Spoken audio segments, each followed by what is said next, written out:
لكتيبة البرتغالي ولكتيبة المدرب لؤي صلاح والكادر التدريبي واللاعبين، وأيضا مبارك لنادي الزوراء. جول جول جول. لا لا لا لا، هناك راية، هناك راية وقرار للمساعد ظفر بشار خلال دوري نجوم العراق. على ما يبدو هناك فار نعم فار ونعم هدف أول لنادي نوروز، أول إهداف في المباراة. الهدف الأول يحتسب بقرار حكم المباراة. أول إهداف المباراة لأصحاب الأرض. مرتضى حديب يحتفل بالهدف الأول لمصلحة نادي نوروز في شباك نادي كربلاء، بعد أن كان هناك قرار للمساعد ظفر بشار بإلغاء الهدف. لكن شاهد هذه الإعادة وهذه التسديدة. نعم، بعد أن سدد اللاعب ديار يا أخي، وهذه نعم هذه اللمسة الأولى وهذه العرضية من محمد سامي من خلال الكرة الثابتة. كان هناك قرار لظفر بشار، لكن مرتضى حديب يسجل أول أهداف المباراة لنادي نوروز بعد تسديدة محمد سامي، وبعد ما كمل عليها اللاعب ديار يا أخي، لكن أكمل وأدخلها الشباك اللاعب مرتضى حديب. وبالآخر الهدف الأول بالمباراة لمصلحة نادي نوروز. هنا مستمرة لنادي نوروز. محمد يحاول من محمد سامي، انقطعت وتمشي تسديدة عدت جول.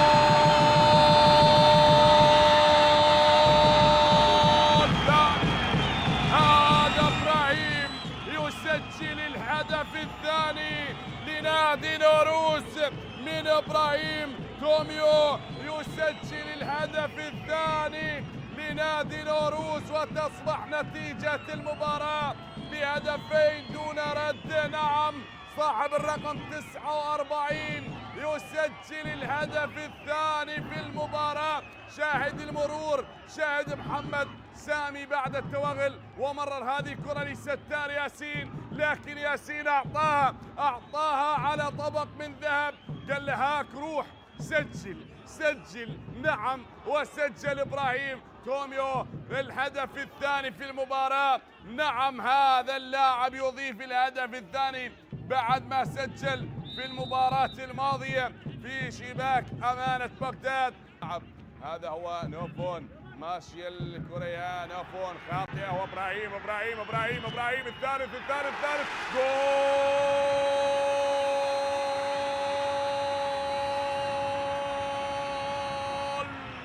ثالث الأهداف. نعم، الأسمراني إبراهيم جحيم، إبراهيم هذا جحيم يسجل الهدف الثالث في شباك العبيد، في شباك كربلاء.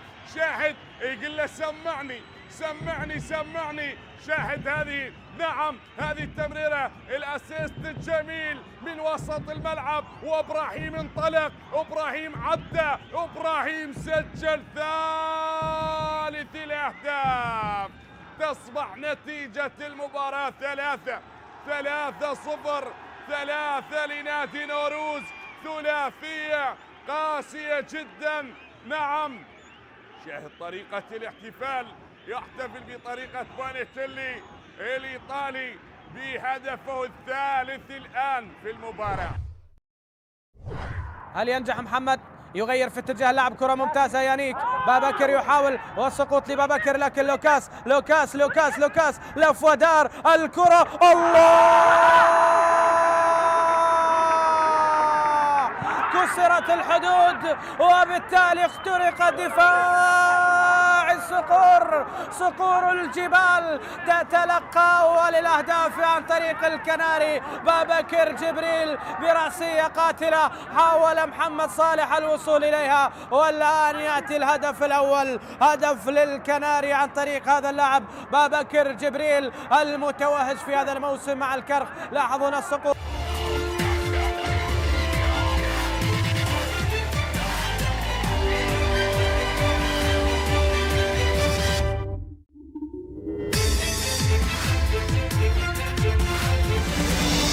والهدف المنشود من خلال هذا اللقاء هو الثلاث نقاط. هذا دريسن يانغ، عملية تغيير اللعب لأحمد زيرو عن طريق الجانب الأيمن، يحاول التقدم لأمام زيرو. أحمد يبحث عن المساندة، يعيد الوسط إلى بسام، بسام المتراجع الوسط، بسام عملية التبديل، تغيير الكرة عبد المجيد مبكر لدريسن يانغ. لا زالت المحاولة قائمة لفريق الشرطة على مرمى زاخو، لكن بعد ذلك عملية الإبعاد موسيس.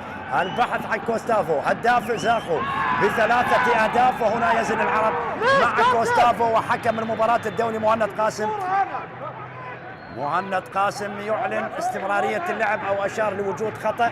وهنا شهاب الليلي، شهاب الليلي التونسي يدون ملاحظاته في هذه اللحظات وكيفية طريقة اللعب في مباراة اليوم، وأكيد الغيابات المؤثرة لفريق الشرطة، وأغلب اللاعبين الغائبين هم من اللاعبين والركائز الأساسية بالنسبة لفريق الشرطة. وهنا كوستافو يرتكب خطأ، لاعب ومهاجم زاخو، وركلة حرة لصالح نادي الشرطة. كوستافو اللي سجل في مرمى الجوية بعد الخسارة من الجوية 1-2، هو اللي سجل هدف زاخو الوحيد، ومن ثم أيضا سجل في مباراة النجف، المباراة اللي انتهت 1-1، وسجل على نوروز هدف الفوز الوحيد لزاخو على نوروز. كوستافو إذن 3 أهداف خلال هذا الموسم. اللاعب البرازيلي، ركلة حرة مباشرة لصالح نادي الشرطة. هذا أحمد باسل، أحمد باسل حارس المرمى وحكم اللقاء الدولي مهند قاسم.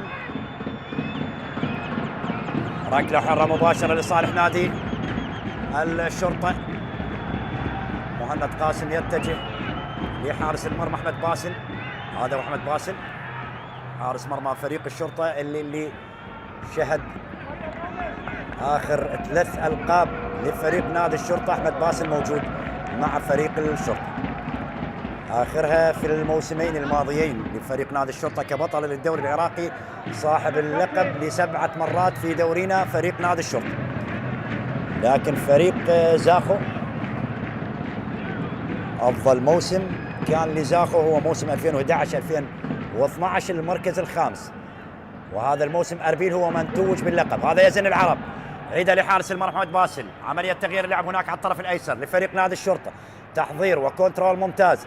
فهد اليوسف، عيدة ليزن العرب الأردني من السوري الأردني، عادت لفهد اليوسف، يزن العرب، عائدة لحارس المرمى محمد باسل، أحمد باسل، عملية تغيير اللعب لفيصل، فيصل جاسم، قلبي الدفاع لفريق الشرطة يزن العرب وفيصل جاسم. فهد اليوسف لاعب الارتكاز للشرطة، فهد ينقلها للوسط، فهد لبسام أو علي حسني، العائد إلى تشكيلة القيثارة الخضراء. علي حسني، عملية تغيير اللعب لجهة اليسار، لكن بعد ذلك تبعد من أمام أحمد يحيى إلى خارج أرضية الملعب لرمية جانبية للشرطة من الجهة البعيدة. رمية جانبية للشرطة من الجهة البعيدة. جمهور الشرطة يترقب، وزاخو يتابع المباراة عبر شاشة قناة الوطن الرياضية العراقية، وبالتالي جمهور زاخو المحب العاشق يتمنى ويطمح أن زاخو يحقق الانتصار على الشرطة. ومن خلال 21 لقاء جمع الفريقين، الشرطة بزاخو لم يسبق لفريق زاخو أن حقق الانتصار على الشرطة خارج ملعب. زاخو لم يسبق له أن حقق الانتصار على الشرطة خارج ملعب. زاخو حقق الانتصار 3 مرات على فريق الشرطة، وجميعها كانت في ملعب زاخو، لكن خارج ملعبه فريق زاخو لم يسبق أن حقق الانتصار على فريق الشرطة. تواجهوا في 21 مباراة، 13 مباراة انتهت بفوز الشرطة، و3 مباريات كان الفوز لفريق زاخو، و5 مباريات انتهت بالتعادل. هنا المهاجم الواضح أمامنا في الصورة، لاعب سانتوس سيلفا البرازيلي. فيصل جاسم، فيصل، عملية تغيير اللعب لجهة اليمين، أقرب لأحمد زيرو، ينقل كرة أمامي أحمد زيرو، عملية الإبعاد من مارسيلينو، هنريك مارسيلينو أو باتريك مارسيلينو، برازيلي. باتريك عنده هدف جميل على أربيل، مباراة اللي فاز فيها زاخو على أربيل. عملية تغيير اللعب هناك على الطرف الأيمن الآن زاخو، أبناء الخابور هل يفاجئون الشرطة بهدف؟ عادت لفهد، ينقل الوسط فهد، حسني حاول يمر علي حسني، يقل كرة أمامية والبحث عن المواس، لكن بعيد عن المواس وأقرب لحارس المرمى علي كاظم. هذا باتريك مارسيلينو للوسط، أمجد عطوان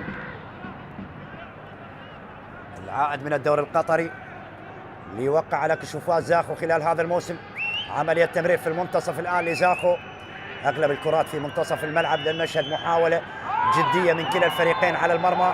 وهنا حكم المباراة الدولي مهند قاسم يشير إلى وجود خطأ وركلة حرة لصالح نادي زاخو.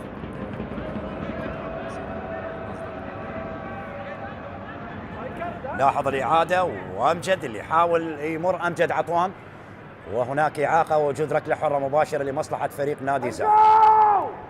نعتذر من جمهورنا العزيز بسبب انقطاع الصورة من المصدر، وقناة الرياضية العراقية غير مسؤولة عن هذا الانقطاع، ومرت تقريبا 5 دقائق لم نشاهدها، لذلك قد تكون فيها بعض المحاولات للشرطة أو لزاخو، لكن بعد عودة الصورة المباراة تبقى التعادل بدون أهداف وصولا إلى الدقيقة 25.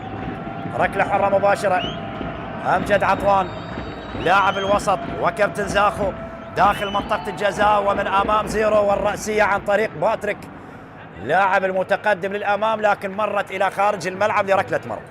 ركلة مرمى للشرطة للقيثارة الخضراء. البحث عن الصدارة القيثارة، البحث عن الصدارة القيثارة، ولا يرتضي بغير الصدارة لأنه آخر موسمين كان هو صاحب اللقب. بسام عملية تغيير اللعب لحسني، لكن بعيد عن حسني لتعود للاعبي زاخو، والمحاولة مستمرة، لكن عبد المجيد بوبكر يحاول التمرير. عبد المجيد وحكم المباراة يشير الاستمرار، لا وجود لخطأ. يونس عبد يحاول أن يمر جناح الأيسر لفريق نادي زاخو، عيدها لكابو السنغالي أو زامبي كابو رودريغيز. كابو عادت الدفاعات زاخو، هذا باتريك قلب الدفاع لزاخو، يقع الكرة أمامية باتريك قريبا للخط الجانبي، مرت إلى خارج الملعب، إلى خارج الملعب لرمية جانبية لمصلحة فريق نادي الشرطة. أحمد زيرو هو انتقل من زاخو قبل 3 مواسم، انتقل من زاخو إلى الشرطة، وكان شاهد على تتويج الشرطة في آخر لقبين، وأيضا في كأس السوبر. وهذا عبد المجيد لاعب من النيجر، عبد المجيد بوبكر اللي سبق أن لعب للميناء. عبد المجيد بوبكر مع دريسان يانغ لاعبي خط الوسط لفريق الشرطة. عملية تمرير لعلي حسني، يحاول يمر علي حسني، يحاول العودة من جديد إلى التألق بعد غياب لأكثر من مباراة منذ انطلاقة الدوري، ولعب بديل ومحاولة لمصلحة فريق الشرطة داخل منطقة الجزاء. ممكن الآن القيثارة، ومرت محاولة الشرطة على مرمى زاخو.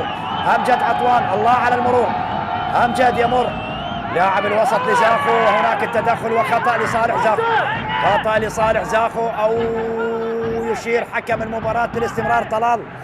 طلال البلوش صاحب 37 سنة، المدرب القطري لزاخو، لأول مرة يتواجد مدرب قطري في دورينا، والمدرب شهاب الليلي ثاني مدرب تونسي يتواجد في دورينا بعد المدرب التونسي في الموسم الماضي كان يامن الزلفاني مدربا لفريق الطلبة. مواجهة قطرية تونسية على مستوى المدربين ما بين الشرطة وزاخو، من يحقق الانتصار على الآخر، لكن التاريخ يتحدث للقيثارة الخضراء، التاريخ يتحدث للقيثارة الخضراء. 13 انتصار على حساب زاخو. أحمد زيرو يحاول أن يمر، يقع الكرة للخلف، كوستافو يحاول الضغط على يزن العرب، عملية تمرير، لا وجود لحالة تسلل. هذا سيلفا سانتوس يحاول، البرازيلي يسدد على المرمى، لكن تغطية ممتازة عن طريق اللاعب الأردني ومدافع الشرطة هذا يزن العرب. استقبال لهذه المحاولة فهد اليوسف. عبد المجيد بوبكر كان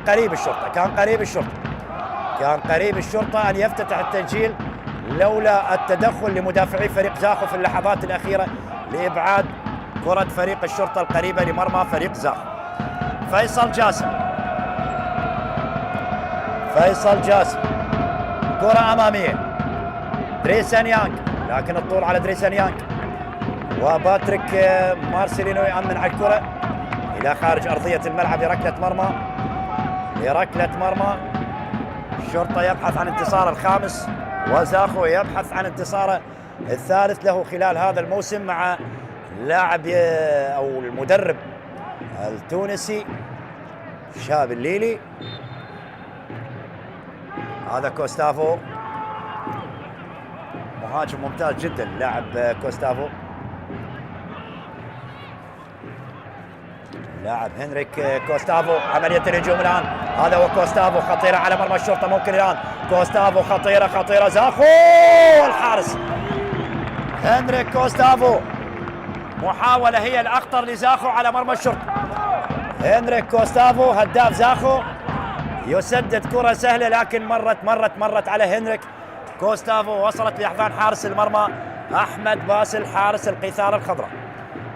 هنريك كوستافو أخطر لاعبي زاخو، لاعب المهاجم الوحيد والصريح في خط الأمام. يزن العرب، عودة من يزن لأحمد باسل. الشرطة منذ انطلاقة الدوري ولحد الآن أكيد جمهور الشرطة غير راضي عن الأداء، عن النتائج، رغم أنه حقق 4 انتصارات، لكن جمهور الشرطة غير راضي عن أداء فريق نادي الشرطة اللي كان يقدم كرة قدم جميلة في الموسمين الأخيرين، وبالتالي فريق نادي الشرطة هذا الموسم ليس بمستوى المواسم الماضية، لذلك جمهور الشرطة غير راضي في كل مباراة. حتى في حالة الفوز نشاهد هناك امتعاض من جمهور الشرطة على الأداء وعلى النتائج، وبين مؤيد ومعارض جمهور الشرطة للمدرب التونسي شهاب الليلي. لاحظ هذه محاولة المواس اللي كانت على مرمى فريق نادي زاخو، لكن التدخل اللي كان عن طريق اللاعب والمدافع كابو اللاعب الزامبي اللي أنقذ الموقف في اللحظة الأخيرة. والصراع اللي كان موجود ما بين زيرو وأمجد عطوان في منتصف الملعب. أمجد عطوان بدأ ينسجم بشكل كبير، أمجد عطوان في آخر 3 مباريات، خاصة كان من أفضل اللاعبين في مباراة أربيل.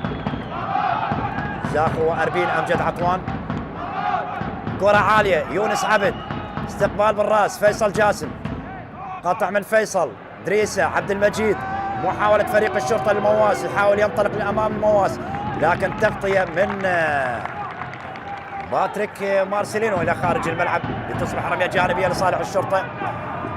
هذا بسام شاكر، بسام لأحمد زيرو، أحمد لبسام، الشرطة القيثارة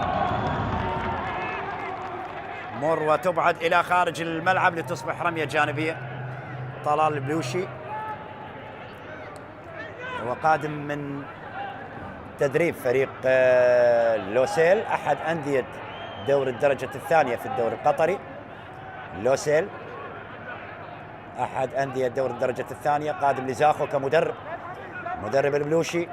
هنا يزن العرب، يزن، عودة للخلف من يزن لفهد اليوسف، فهد مر من أمام كوستافو، ينقل للوسط، عملية الهجوم الآن، علي حصني يحاول الشرطة تدوير الكرة لجهة اليسار، أحمد يحيى يحاول نقل الكرة، أحمد يحيى، أحمد لفهد، قريب من أمجد عطوان، فهد اليوسف يحاول إيجاد المساحة من أجل التمرير قريب من منطقة الجزاء، خطيرة على مرمى زاخو، ممكن الآن علي حصني داخل منطقة الجزاء، عملية التحضير، وهنا بسام يحاول أن يمر بسام، لكن في اللحظة الأخيرة تراجع ليونس عبد وقطع ممتاز من أمام بسام، من أمام بسام يونس عبد.